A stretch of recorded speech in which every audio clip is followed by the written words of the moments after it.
सर्वप्रथम मैं अपने गुरु देवादिदेव महादेव गुरु के चरणों में नमन करते हुए साहब दीदी को नमन करता हूँ। नमन मैं करता हूँ तमाम गुरु भाई बहना अध्यात्म प्रेमी वे किसी भी जाति लिंग संप्रदाय वर्ण से जुड़े हों सभी लोगों को मैं नमन करता हूँ।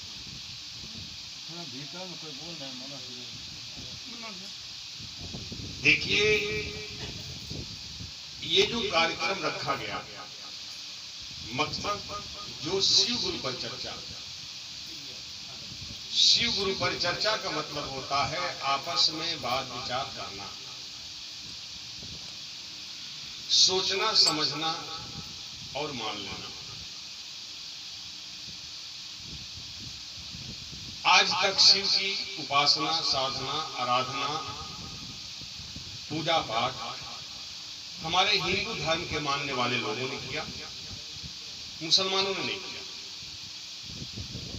और मैं इस्लाम धर्म को मानने वाला हूँ, मैं मुसलमान के घर पैदा हुआ, मैं तो खुदा की इबादत करता हूँ, अल्लाह ताला परवरदिगार की बात करता हूँ, फिर शिव की बात करने की क्या जरूरत है?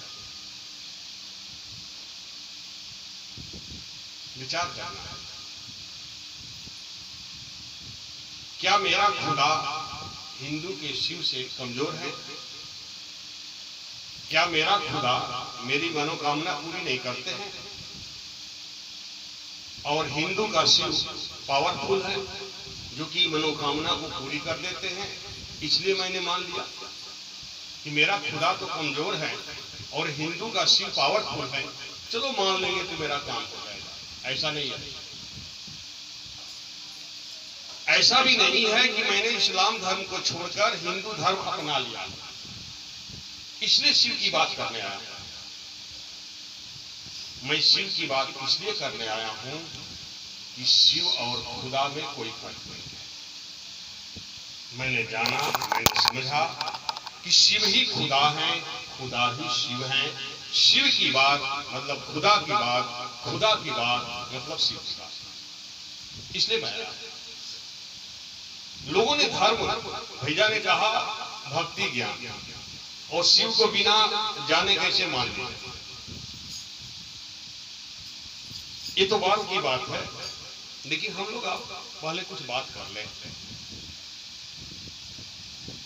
मैं इस्लाम धर्म को मानने वाला घर बनारस हुआ, लोगों ने बताया, जानते होंगे या लोगों ने जाना,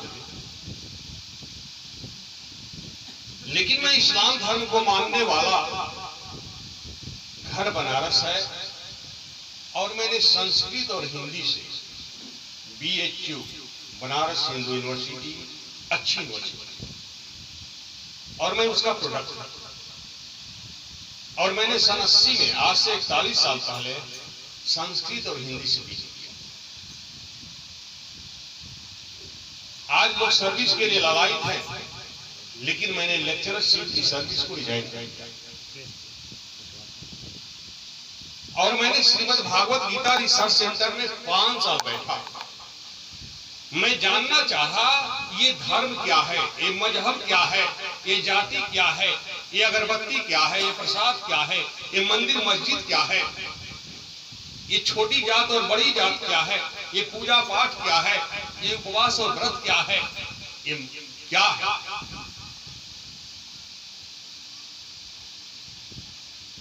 क्योंकि सभी लोग अपने मजहब के अनुसार, अपने धर्म के अनुसार, अपने पंथ के अनुसार सभी लोग इबादत और पूजा करते हैं। चाहे अगरबत्ती जला के करें, दीप जला के करें, प्रसाद चढ़ा के करें, उपवास करके करें, गंगा स्नान करके करें, रामायण वेद पुराण गीता पढ़ के करें, हदीस कुरान करके पढ़ें, नमाज पढ़ के करें, लेकिन करते जरूर, लेकिन करते हैं जानते नहीं है। भक्ति का अर्थ होता है प्रेम, पूजा का अर्थ होता है प्रेम, इबादत का अर्थ होता है मोहब्बत। मैं अपनी बात कर रहा हूं, मैंने जो समझा, मैं किसी और की बात नहीं कर रहा।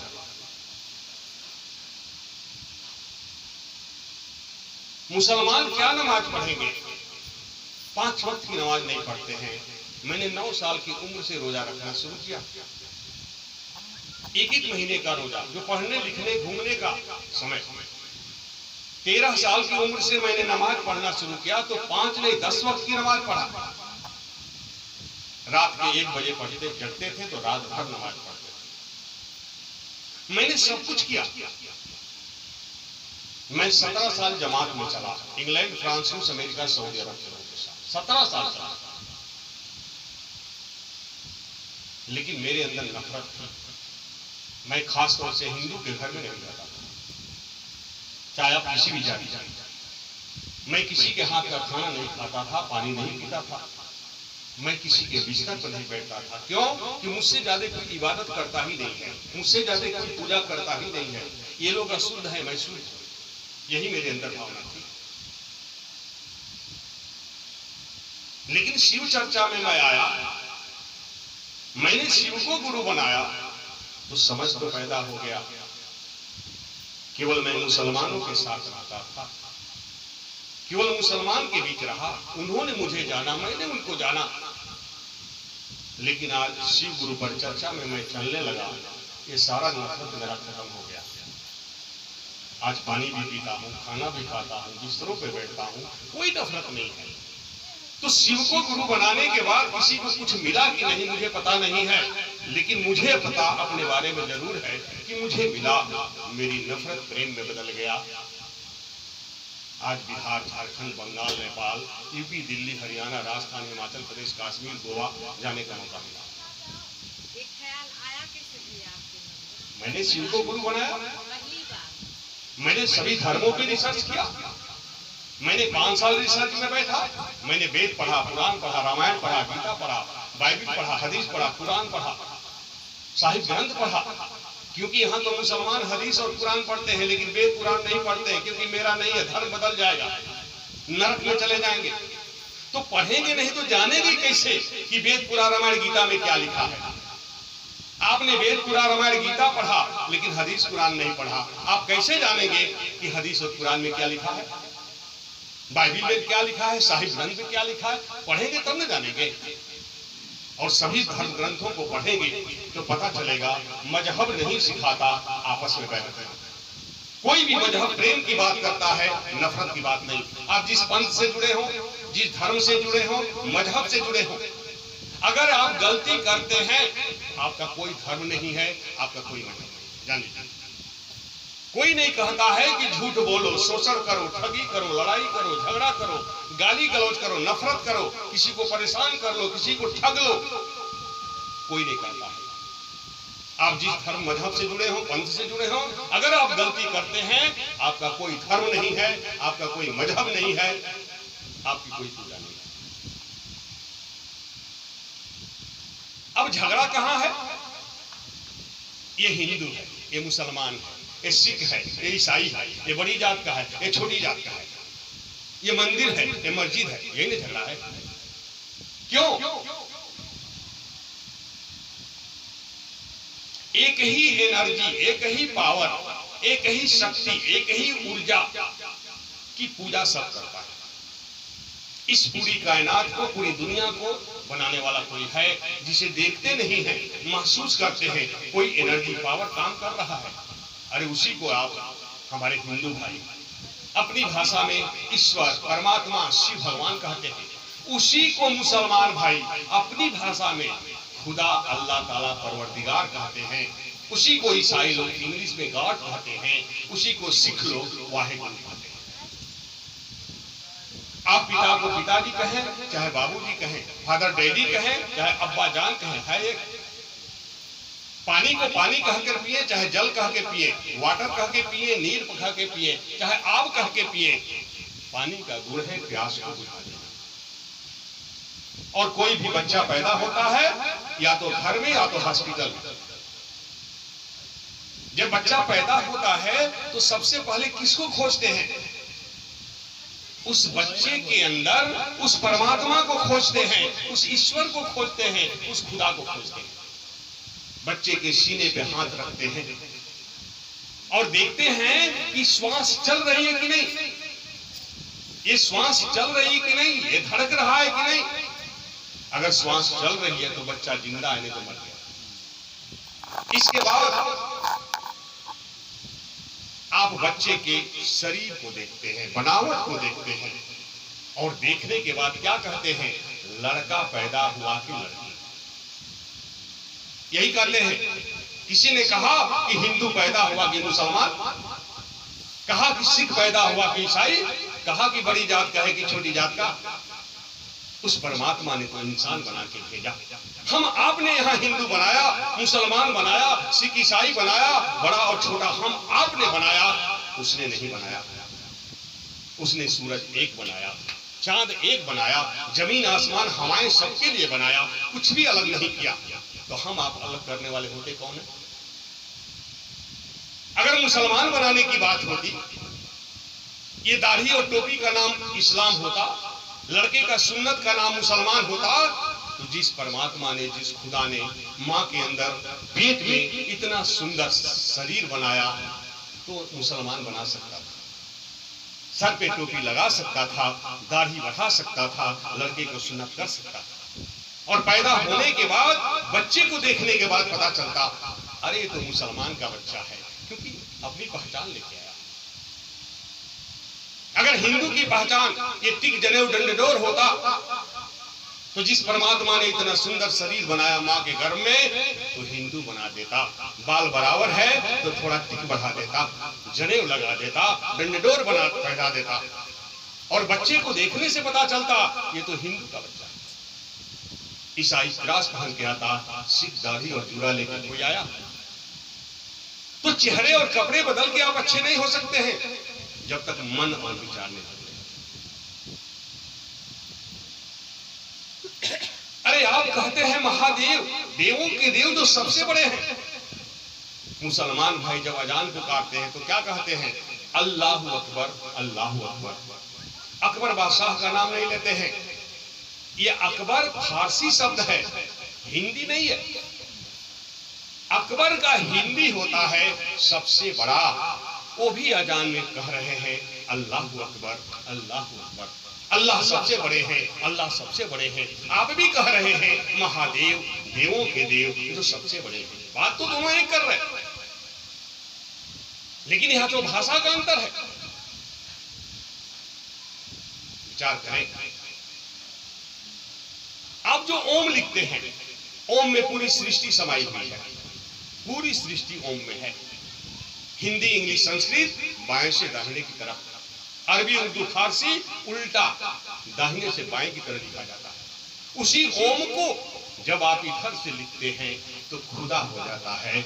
वही खुदा ओम है, वही ओम खुदा है, शिव ही खुदा है, खुदा ही शिव है। तो क्यों नहीं मैं शिव को मानूं? शिव मतलब खुदा, खुदा मतलब शिव।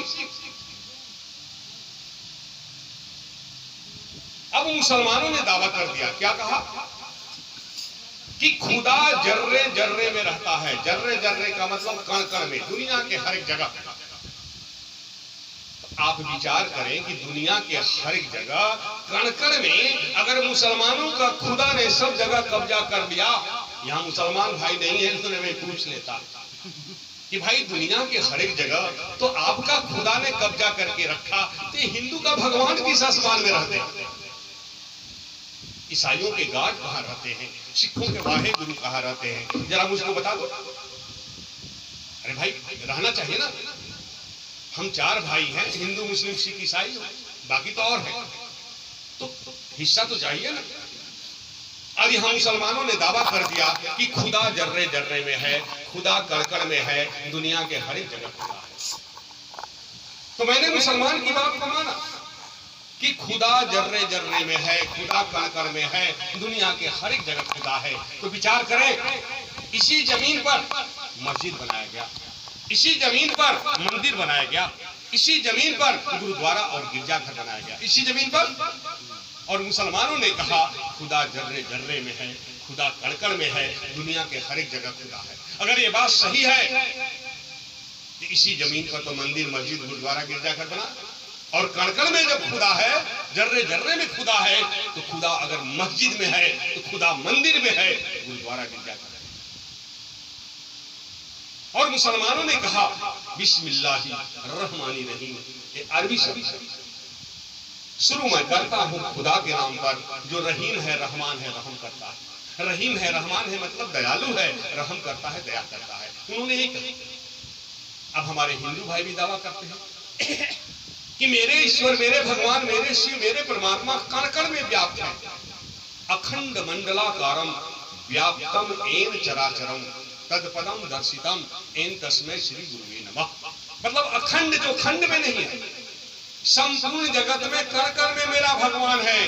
तो सब जगह हिंदुओं का भगवान कब्जा कर लिए, तो आप लोग बताइए मेरा खुदा कहाँ है? ईसाइयों के गार्ड कहाँ है? सिखों के वाहिगुरु कहाँ है? मैं आपकी भी बात माना कि भगवान कण कण में है। इसी जमीन पर मंदिर, मस्जिद, गुरुद्वारा और गिरजाघर बना। अगर भगवान मंदिर में है तो भगवान मस्जिद में है, गुरुद्वारा गिरजाघर में। और आपने शिव की आरती लगाई तो क्या पढ़ा? कर्पूर गौरम करुणावतारम संसार सारम भुजगेंद्रहारम सदा वसंतम हृदयाभिनंदे भवम भवानी सहितम नमामि। शिव क्या है? करुणा के अवतार है, मतलब दयालु है, दया करते हैं। मुसलमानों ने कहा खुदा रहीम है रहमान है, मतलब दयालु है, दया करते हैं। तो झगड़ा क्यों? जब हिंदू और मुस्लिम की बात आती है, धर्म मजहब की बात आती है, मंदिर मस्जिद की बात आती है, तो मुसलमान सोचते हैं कि हिंदू के मंदिर भगवान का तोड़। मुसलमान सोचते हैं कि हिंदू के भगवान का घर मंदिर तोड़ दो। हिंदू भाई सोचते हैं कि मुसलमानों के खुदा का घर मस्जिद तोड़ दो। अरे किसका घर तोड़ते हो? अरे दोनों में तो वही है, वही शिव है, वही खुदा है, वही मंदिर में है, वही मस्जिद में है। अगर खुदा का घर टूटा तो भगवान का घर रहा, अगर मंदिर टूटा तो मस्जिद रहा, मस्जिद टूटा तो मंदिर रहा। ये मठों के मठाधीश हमें आपको मूर्ख बनाकर हिंदू और मुस्लिम के नाम पर, धर्म और मजहब के नाम पर, मंदिर और मस्जिद के नाम पर बेवकूफ बनाकर ठग रहा है, लूट रहा है और प्रेम पैदा नहीं करने देता है, आपस में नफरत करा रहा है। विचार करें। उसी को ईसाइयों ने इंग्लिश में गॉड कहा, GOD गॉड। जी का अर्थ होता है जनरेट करना, जनरेटर मतलब पैदा करने वाला ब्रह्मा। ओ का अर्थ होता है ऑपरेटर, जो पालन करे विष्णु। डी डिस्ट्रॉयर, जो समाप्त कर दे महेश। ये तीनों शक्तियां जिसके अंदर है, उसी को कहा गॉड। और कहा ओ गॉड यू आर मर्सीफुल, हे परमात्मा आप बड़े दयालु है, दया करते हैं। ईसाइयों ने इंग्लिश में कहा। सिखों ने कहा अकाल तख्त, जो इस काल से परे है, और कहा वाहेगुरु। वाहेगुरु का अर्थ होता है परमात्मा बड़ा ही दयालु है, दया करते हैं। तो सबने जब एक ही बात कहा तो झगड़ा क्यों? किसी ने भगवान और खुदा को लड़ते हुए देखा है, सुना है? तो मुझे बता दो, क्योंकि वह एक है। अगर दो होता तो जरूर लड़ता, जरूर लड़ता। हम अब सुने होते या देखे होते, क्योंकि वह एक है इसलिए वो कभी नहीं लड़ता है। तो हम एक की संतान आपस में क्यों लड़ते हैं? तब संत कबीर ने कहा कि हिंदू कहे मोहिराम प्यारा, तुरुक कहे रहीमाना, आपस में दो लल्लड़ मर गया को मरम नहीं जाना। मंदिर बांटा, मस्जिद बांटा, बांट लिया भगवान को। सागर बांटा, नदियां बांटा, मत बांटो इंसान से। न हिंदू बनेगा न मुसलमान बनेगा, इंसान का औलाद इंसान बनेगा। पहले इंसान बनने का प्रयास कीजिए। अगर इंसान बन जाइएगा, हिंदू रहेंगे तो भी ठीक, मुसलमान रहेंगे तो भी ठीक, सिख ईसाई रहेंगे तो भी ठीक, कहीं दिक्कत नहीं है। लेकिन पहले इंसान तो बन जाइए। यहाँ पति पत्नी का झगड़ा, सास बहू का झगड़ा, भाई भाई का झगड़ा, पड़ोस वाले से झगड़ा, धर्म मजहब का झगड़ा, मंदिर मस्जिद का झगड़ा, ऊंच नीच का झगड़ा। तो फिर ये पूजा किस चीज का नाम? और पूजा का मतलब प्रेम, भक्ति का मतलब प्रेम, इबादत का मतलब मोहब्बत। आप लोग दशहरा मनाते हैं, दिवाली मनाते हैं, मुसलमान भाई रोजा रखते हैं, 1 महीने का रमजान मनाते हैं। क्या बदला? क्या बदला? आपने उपवास किया, व्रत किया, मुसलमानों ने रोजा रखा, क्या बदला? पेट में या तो निर्जला रहे, या तो कुछ खा के रहे, या फल खा के रहे। आपने 9 दिन बिताया, 10वां दिन से खाना शुरू कर दिया। मुसलमान वाली दिन भर रहा, शाम को खाना शुरू कर दिया।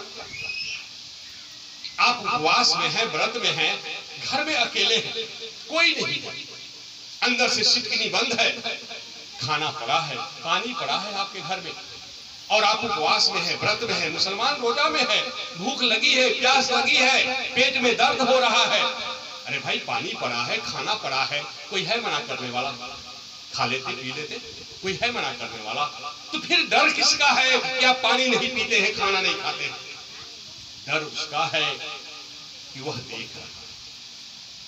उसी तरह आप अकेले में रहे चाहे लोगों के बीच रहे, डर पैदा होगा कि कोई देखे या नहीं देखे, वो देख रहा है। वो तो इस मंदिर में धड़क रहा है, श्वासों में धड़क रहा है, तो मेरे अंदर में है, वो तो सब कुछ जान रहा है। तो क्यों नहीं गलत कामों से आप डरते हैं? विचार कीजिए।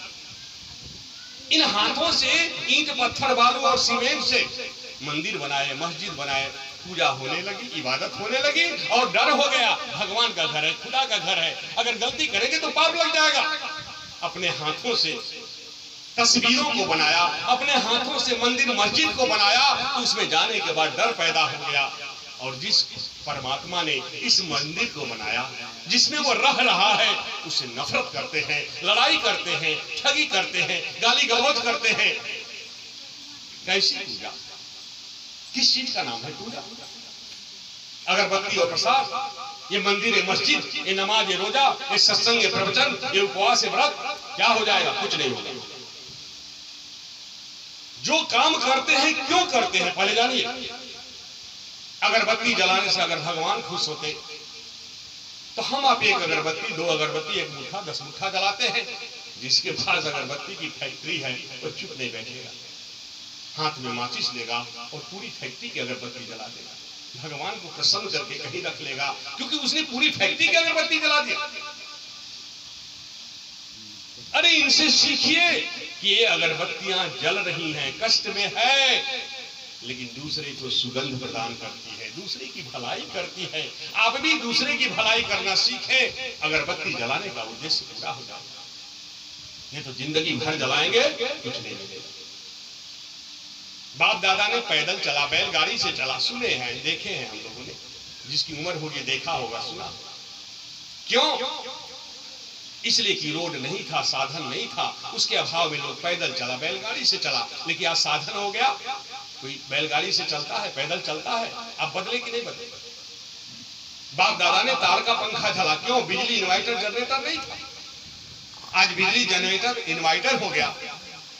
आप एसी में बैठिए, कूलर में बैठिए, फैन में बैठिए, आप कहते हैं कि बाप दादा ने पंखा चला, हम भी चलेंगे। बदले कि नहीं बदले? बाप दादा ने चिट्ठियां लिखा, हम लोगों ने लिखी। चिट्ठी 10 दिन में पहुंचेगी कि 15 दिन में पहुंचेगी, उसका जवाब आएगा 1 महीने लगता था। आज मोबाइल हो गया भाई बहन, सेकेंड और मिनट में पूरी दुनिया में बात करते हैं। बदले कि नहीं बदले? तो आप जो काम करते हैं क्यों करते हैं, पहले इसको जानिए। अगर दीप जलाने से भगवान खुश होते तो एक दीप जो 100,000 दीप जल जाते।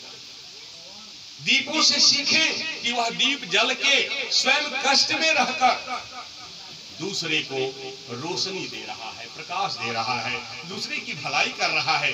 हम आप भी दूसरे की भलाई करना सीखें। दीप जलाना उद्देश्य पूरा हो जाएगा, नहीं जिंदगी भर जलाएंगे कुछ नहीं मिलेगा। प्रसाद चढ़ा के खाते हैं तो क्या हो जाएगा? गलती करते हैं और पाप धुल जाएगा। अगर प्रसाद खाने से भगवान खुश हो जाते, आपके पाप धुल जाते, गलतियां खत्म हो जाती, तो हम आपको थोड़ी सी मिठाइयां दुकानदार से लाते हैं। अरे दुकानदार के पास तो पूरी दुकान मिठाई से भरी है, वो दुकान नहीं चलाएगा, पूरे दुकान की मिठाइयां प्रसाद के रूप में चढ़ा के बांट देगा, भगवान को प्रसन्न करके कहीं रख लेगा, जो चाहेगा करा लेगा।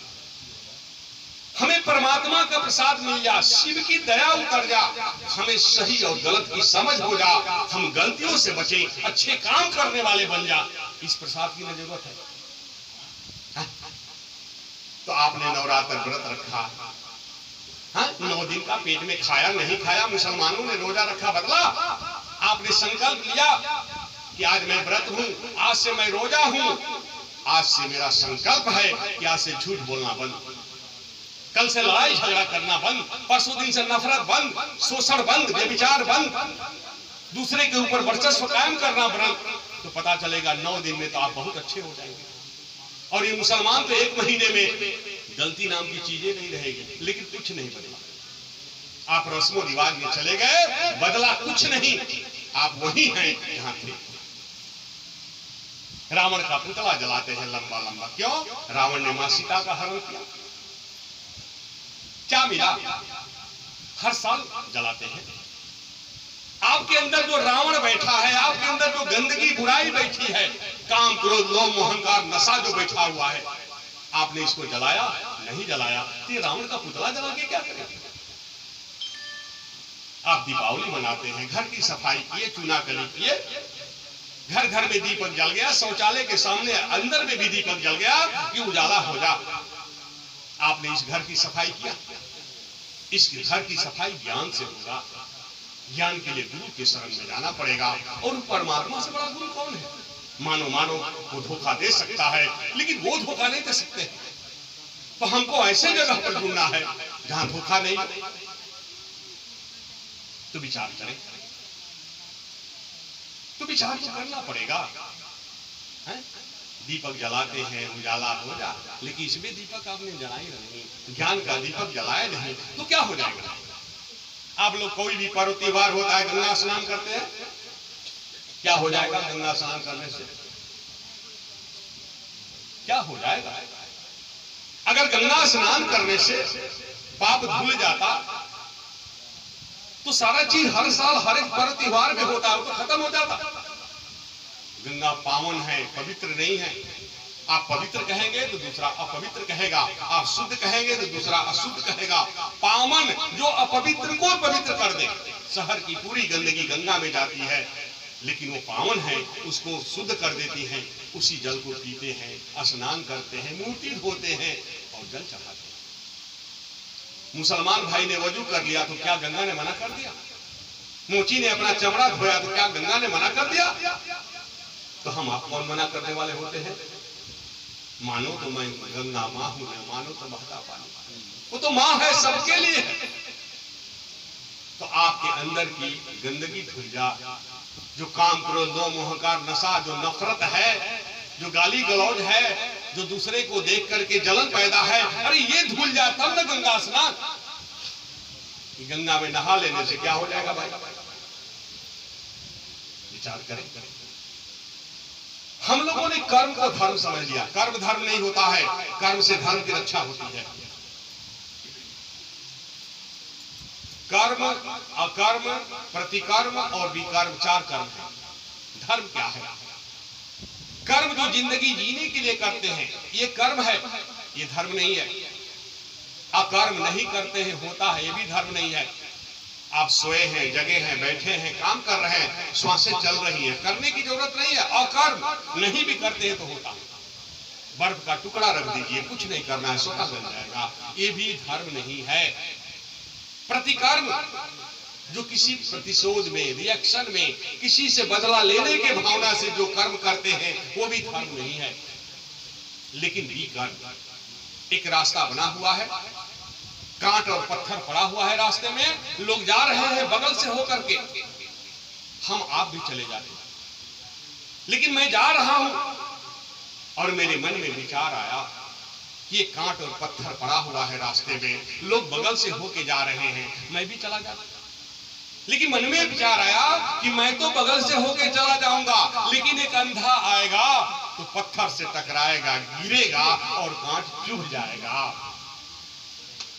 मैंने उसको हटा करके एक रास्ते से अलग कर दिया।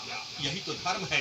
परहित सरिस धर्म नहीं भाई, दूसरे की भलाई करना ही सबसे बड़ा धर्म है। हम आप कारोबार करते हैं, छोटा या बड़ा, शाम को पेन और पेपर लेकर बैठते हैं और हिसाब करते हैं, बैलेंस निकालते हैं, प्रॉफिट या लॉस। अगर कम फायदा हुआ तो कल कैसे काम करें कि ज्यादा फायदा हो जाए। अगर लॉस हो गया, नुकसान हो गया, तो कल कैसे काम करें कि फायदे में बदल जाए। लेकिन हम आपने सुबह जो बिस्तर छोड़ा, रात में बिस्तर पर गया, इतने समय तक कितना झूठ बोला, शोषण किया, ठगी किया, लड़ाई किया, झगड़ा किया, गाली गलौज किया, नफरत किया, दूसरे के साथ ठगी किया। हम आपने अपने विचारों का बैलेंस निकाला कभी? 5 मिनट के लिए बिस्तर पर डालकर सोचा कभी कि मैंने सही किया या गलत किया? तो जो विचारों का बैलेंस नहीं निकालेगा उसको पता कहां से चलेगा कि मैं सही करता हूं या गलत? वो बदलेगा कहां से? यहां तो मन में है मैंने जो किया सही किया, कल भी करूंगा, परसों भी करूंगा, करते जा रहे हैं और गलतियां होती जा रही हैं। विचार करें, मानव की 4 श्रेणी है। जो गलती छोड़कर बैठा उसे भगवान कहते हैं। जो गलती नहीं करता है वही भगवान का स्वरूप और पूजनीय होता है। जो गलती कर सुधरता है उसे इंसान कहते हैं। इंसान वही है जो गलती करे, स्वीकार करे, एक्सेप्ट करे और बैक हो जा, फिर गलती नहीं करे, वो इंसान होता है। तीसरा, जो गलती को न समझे गलती, उसे हैवान कहते हैं। गलती कर रहा है लेकिन समझ में नहीं आ रहा है, वो हैवान के श्रेणी में आता है। जो गलती पर करे गलती, उसे शैतान कहते हैं। जो बार बार गलती करे वो शैतान के श्रेणी में आता है। हम आप महसूस कर लेंगे कि हमारी आपकी श्रेणी किसका है, कहने की जरूरत है। यहां उपवास व्रत रखते हैं, क्या मिला? लक्ष्मी का रोज जो है आप दिया जलाते हैं। लक्ष्मी आपके घर में है तो गरीब क्यों है? गणेश का पूजा रोज करते हैं, गणेश आपके घर में है तो बेटा लखेरा कैसे हो गया है? क्यों हो गया? रोज तो सांझ दिखाते हैं, दिया दिखाते हैं लक्ष्मी की, फिर गरीब क्यों है? तो विचार करेगा। उपवास का मतलब, व्रत का मतलब पेट में खाना और नहीं खाना है, पूरे जिस्म का व्रत। उपवास अपनी इंद्रियों पे कंट्रोल करना। आंखों का उपवास, आंखों का व्रत, आंखों का रोजा। हमारी आंखें चंचल है, कहीं नजर जाती है तो मन में अच्छे या बुरे विचार पैदा होते हैं। अगर नजर गई, मन में बुरे विचार पैदा हो गए तो नजर हटा लीजिए, मुंह फेर लीजिए। ये आंख का उपवास हो गया, व्रत हो गया, रोजा हो गया। बार बार देखेंगे पाप लगेगा। मुंह का उपवास, व्रत, रोजा। मुंह से गाली गलौज नहीं करे, लड़ाई झगड़े नहीं करे, किसी की शिकवा शिकायत नहीं करे। हमारे इस्लाम धर्म में इसको गिब्बत कहा गया। इतना बड़ा पाप लगता है जैसे जवान बेटा मरा हुआ सामने पड़ा हो, उसके मांस को नोच नोच के खाना। जवान बेटा मरा है, कितना दुख है, उसके मांस को नोच नोच के खाया जा, इतना बड़ा पाप लगता है। अगर मुंह से गाली गलौज करते हैं, लड़ाई झगड़े करते हैं या शिकवा शिकायत और कहते हैं व्रत है, उपवास है, रोजा। कानों का उपवास, व्रत, रोजा। हम कान से किसी की बुराई नहीं सुने। अपनी बुराई कोई करता है तो लड़ाई झगड़ा करते हैं और दूसरे की बुराई काम धंधा छोड़कर खूब सुनते हैं, अच्छा लगता है। अरे दूसरे की बुराई सुनना या करना इतना बड़ा पाप लगता है जैसे अपना पति मरा हो, पत्नी पति के मांस को खा, या पत्नी मरी हो, पति पत्नी के मांस को खा। इतना बड़ा पाप लगता है अगर आप कान से किसी की बुराई सुनते हैं। हाथों का उपवास, व्रत, रोजा। हाथ से कोई गलत काम नहीं करें। पैरों का उपवास, व्रत, रोजा। पैर के जरिए गलत जगहों पे नहीं जा। दिल का उपवास, व्रत, रोजा। दिल में किसी के प्रति गलत विचार नहीं पैदा हो, भाव नहीं पैदा हो, तो हमने आप अच्छे हो जाएंगे। खाली पेटे में नहीं खाने और खाने से हो जाएंगे। 4 रोटी खाते हैं, 3 रोटी खाएंगे, स्वस्थ रहेंगे। तो विचार करना पड़ेगा। हम लोगों ने धर्म को समझा नहीं। ये हिंदू, मुस्लिम, सिख, ईसाई धर्म नहीं, एक मार्ग है, एक रास्ता है। जिसके विचार अच्छे वो सबसे बड़े होते हैं, जिसके विचार गंदे वो सबसे छोटे होते हैं। जान लीजिए। अब कहता है कि भगवान सब में है। भगवान सब में नहीं है, ये झूठ बोलता है लोग। भगवान चोर और बेईमान के अंदर रहते हैं, लड़ाई झगड़ा करने वाले के अंदर रहते हैं, गलत काम करने वालों के अंदर भगवान रहते हैं। भगवान की ऊर्जा है, भगवान तो संतों में होते हैं जो परमात्मा के रास्ते पे चल पड़े। परमात्मा का रास्ता, उनका रास्ता एक होता है, उनके अंदर परमात्मा है, बाकी परमात्मा नहीं है। तो हम लोगों ने धर्म को समझा नहीं, आपस में लड़ते हैं, झगड़ा करते हैं, गाली गलौज करते हैं, नफरत रखते हैं। विचार कीजिए। अरे हमको शुद्ध भोजन चाहिए, हमको जाति नहीं चाहिए। ये बताइए कि हमको जहां शुद्ध भोजन मिलेगा वहां न करेंगे कि हम जाति का मामला रखेंगे। जहां शुद्धता मिलेगी वहां खा लेगा। अरे एक ही माँ बाप के 4 बेटा, कोई डॉक्टर है, इंजीनियर है, मजदूर है, किसान है, जो काम करता है उसका नाम पड़ा, लेकिन है तो एक माँ बाप का। उसी तरह सारी सृष्टि उस परमात्मा की है, हम उसी की संतान हैं। तो हमारी क्या जाति है? एक जाति है, हम मानव। जाति तो भेड़, बकरी, गाय और बैल की होती है। कोई भी कहेगा, बच्चा कहेगा गाय है, भेड़ है, बकरी है, भैंस है। यहाँ कोई अनजान आदमी आ जा और पूछिए उससे कि यहाँ किस जाति के लोग हैं, बता देगा एक ही जाति के हैं, सब मानव। तो विचार किया, हम लोगों ने धर्म को नहीं जाना। जिस दिन धर्म को जान जाएंगे ना, उस दिन हमारा आपका कर्म जो है बदल जाएगा, कर्म सही हो जाएगा, हमारा आपका धर्म सही हो जाएगा। लेकिन हम लोगों ने कर्म को समझा नहीं, गलतियां कर रहे हैं और कहते हैं कि पूजा करते हैं, पूजा होती नहीं है। तो विचार तो करना पड़ेगा। किसी शास्त्र में, किसी धर्म, किसी मजहब में गलत काम करने के लिए अलाउ किया है, लिखा है? धर्म को तो मानते हैं लेकिन गलत करते हैं, तो धर्म कहां रहा? अब जरा विचार कीजिए, 2 भाई थे कुंभकार, जो मिट्टी से बर्तन बनाते हैं। 2 भाई थे। एक भाई ने उसी मिट्टी से घड़ा बनाया और घड़ा बेच के पैसा लाएगा, परिवार चलाएगा, वो भी कर्म कर रहा है। दूसरा भाई उसी मिट्टी से गांजा पीने की चीलम बना रहा है, वो भी कर्म कर रहा है। वो भी गांजा पीने की चीलम बेच के पैसा लाएगा, परिवार चलाएगा, दोनों कर्म कर रहे हैं। लेकिन दोनों के कर्म में फर्क है। घड़ा हंस रहा है, चीलम रो रही है। घड़ा से पूछा गया, तुम क्यों हंस रहे हो? कहा, मैं इसलिए हंस रहा हूं कि जो मुझे खरीद के ले जाएगा उसमें जल रखेगा, पानी रखेगा, अरे मैं भी शीतल रहूंगा, जो पानी पिएगा वो भी शीतल हो जाएगा। चीलम से पूछा गया, तुम क्यों रो रही हो? कहा, मैं इसलिए रो रही हूं कि जो मुझे खरीद के ले जाएगा इसमें गांजा भरेगा, आग लगा के गांजा पिएगा, तो चीलम ने कहा कि मेरा भी हृदय जलेगा, और जो गांजा पिएगा उसका भी हृदय जलेगा, दोनों जलेंगे। इससे अच्छा होता कि चीलम नहीं बनाकर गांजा पीने की मुझे दीपक बना देता। मैं जलता जरूर, कष्ट में रहता जरूर, लेकिन दूसरे को रोशनी प्रदान कर देता, दूसरे की भलाई कर देता। जंगल में आग लगी है, लोग पानी डाल रहे हैं बाल्टी से, घड़ा से, लेकिन आग बुझ नहीं रही। एक पक्षी पेड़ पर बैठा हुआ देखा।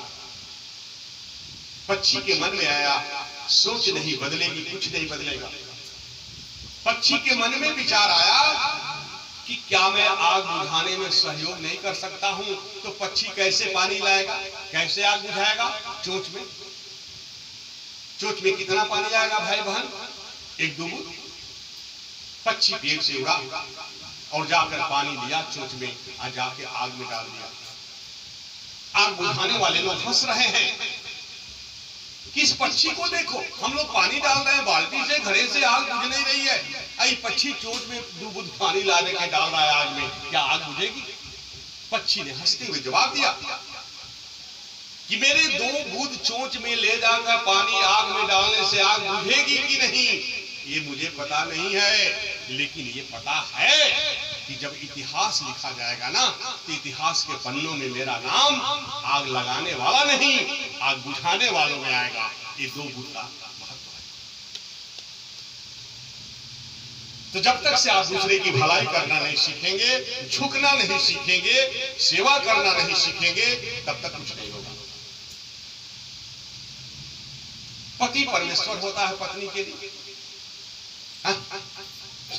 लेकिन पति दिन भर काम कर रहा है, खेतों में काम कर रहा है, सर्विस व्यवसाय कर रहा है, दिन भर का थका बांधा टेंशन में है। बाहर में तो टेंशन है, लेकिन घर में भी टेंशन में है। घर में आने के बाद सुकून नहीं है। उसको एक गिलास हंस के पानी नहीं दिया जाता है, उसको प्रेम से बैठ के बात नहीं किया जाता है कि आप तो दिन भर परेशान रहे, आप तो न खाना खाए न पानी पिए, बहुत परेशान रहे, तो शांति मिलती। लेकिन यहाँ तो पत्नी अपना सामान चाहिए उसको कि मेरा सामान लाए कि नहीं, मुझे सामान की जरूरत है, तुम क्या हो, क्या किए हो, इससे मतलब नहीं है। और यहां लिखा पति परमेश्वर। तो जिस मां बहन ने पति की सेवा नहीं किया, माँ बाप की सेवा नहीं किया, पति के आदेश का पालन नहीं किया, उसकी कोई पूजा नहीं होती है। चाहे जिंदगी भर अगरबत्ती जला लीजिए, प्रसाद चढ़ा लीजिए, दीप जला लीजिए, मंदिर मस्जिद उपवास व्रत करते रहिए, कोई पूजा नहीं करती।